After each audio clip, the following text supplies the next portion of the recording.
All right, welcome to the place where truth meets transformation and epiphanies cause an evolution. I am Brianna, your host, and welcome to the podcast show, or if you're watching on YouTube, welcome. So today I want to answer a question, and the question was, so Bri, you went to Bali, Indonesia during this sort of death and rebirth. How did you manage to stay there as long as you did? And how did you make that work financially while going through a crisis? So I want to answer that question because I think the question implies that we're walking into the unknown. So, full transparency, when I went to Bali, Indonesia, I had no idea about the logistics. Now, for those that are listening, the question itself implies that there is fear because we don't really know how it's going to happen. So, I want to tell you the things I did do without lying because one of my biggest frustrations is when people get on video or camera or tell their story, but they don't tell the details that really could transform someone's life, like the behind the scenes when it's not perfect. And all I could do in that moment while rearranging my internal world, all I could do was hold on to one concept that Neville Goddard teaches. So, if you haven't heard of Neville Goddard, he is an amazing man who taught principles of spirituality where practicality and spirituality come together in order to manifest your world. He teaches that your job in the creation process is to fall asleep every night to the assumption that your wish is already fulfilled. So, this concept held so dearly to my heart, where at the time I didn't even have my own home. I didn't have literally anything. I had friends and people that brought me into their space while I figured out my world. And in that process, I fell asleep every single night to what the feeling would be like while I was on a swing in Bali, Indonesia. So, you know, those like Instagram photos where they're like swinging and then they're swinging and cool. So, I used that image in my brain and then took the feeling of, oh my gosh, this feels amazing. I can't believe I'm here. This is so exciting. So, to answer the question directly, I played the make believe game way before it ever showed up in my physical reality.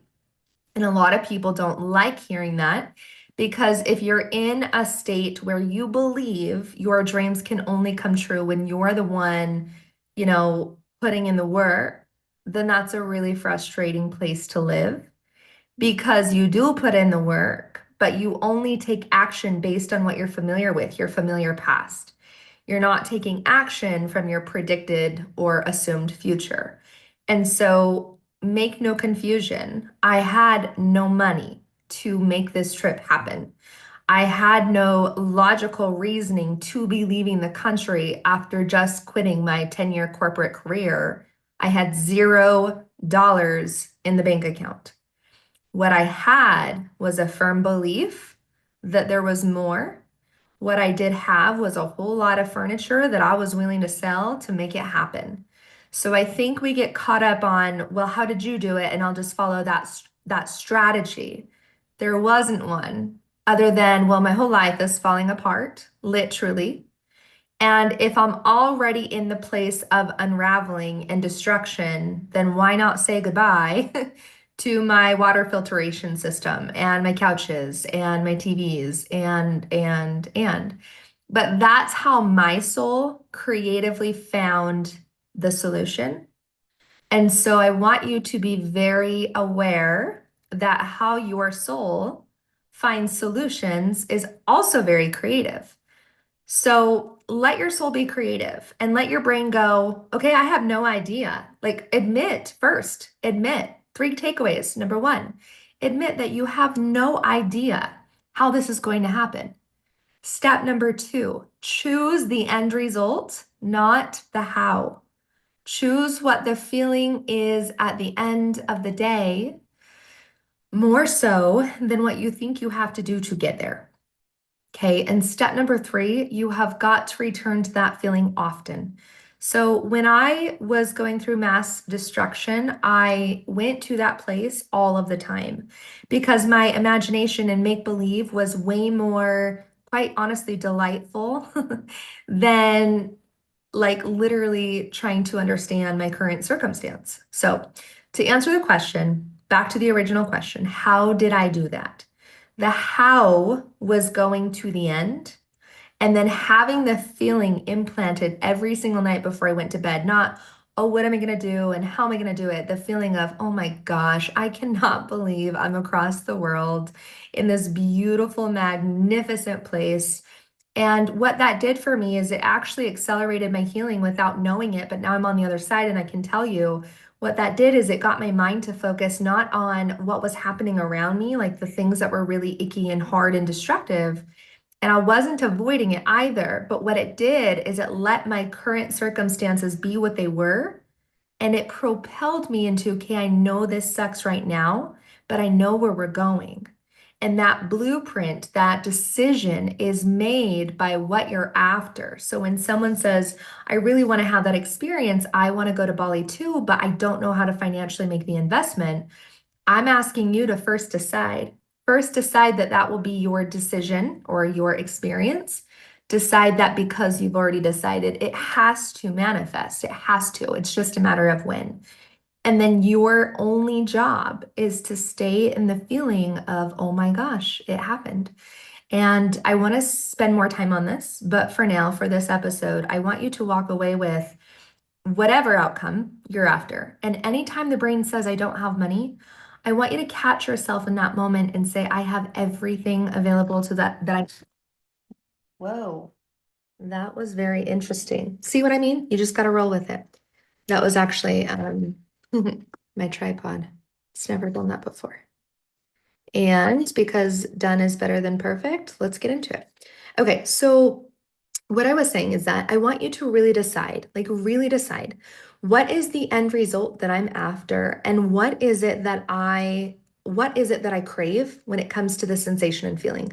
Because I know that your brain is saying we don't have money, this doesn't make sense. Sure, you could do it because of X, Y, and Z, but you're not going to win in that state of mind. You're going to win if you play the feeling game, if you play the make believe in the imagination game while going through your current reality. So I think a lot of people think that's like ignoring your circumstances, but really it's about focus. Okay. So again, this is actually a beautiful example. I'm really glad this happened just now. So my phone falls off my tripod. And in that moment, it's not the ideal circumstance. It's just not, especially when you're recording a video. It's not ideal. But that doesn't faze me because the end result of this is helping millions of people understand that they are way more powerful than their limitation. They are way more powerful than what the perceived brain wants to pick up on. They are so much more powerful than, I don't have money, this doesn't make sense. In fact, I will say the final takeaway for this video.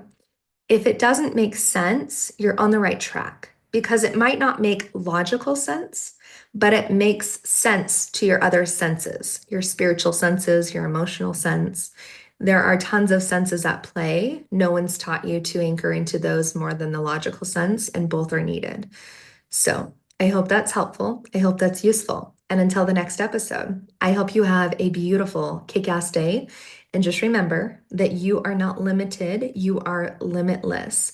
So be you, be authentic, and believe. That is my absolute one-liner for every single person that meets me, because when you are fully equipped with belief within yourself, anything is really true and possible. But we need to look at and remember it's the belief in self, not necessarily beliefs altogether. It's the belief in self that sets the foundation.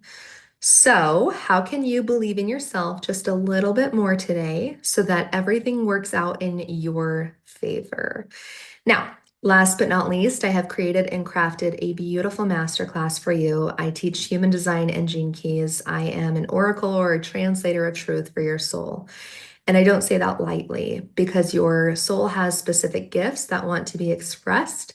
And sometimes our soul comes knocking at the door and we don't know how to read those signs. So I'm going to help you with that and get into the quantum realm of everything that you should know about yourself, because when we understand ourself, we choose to take a stand for ourselves. So make sure you get the link below, and I'll see you on the masterclass. And I hope you have a beautiful, beautiful rest of your day.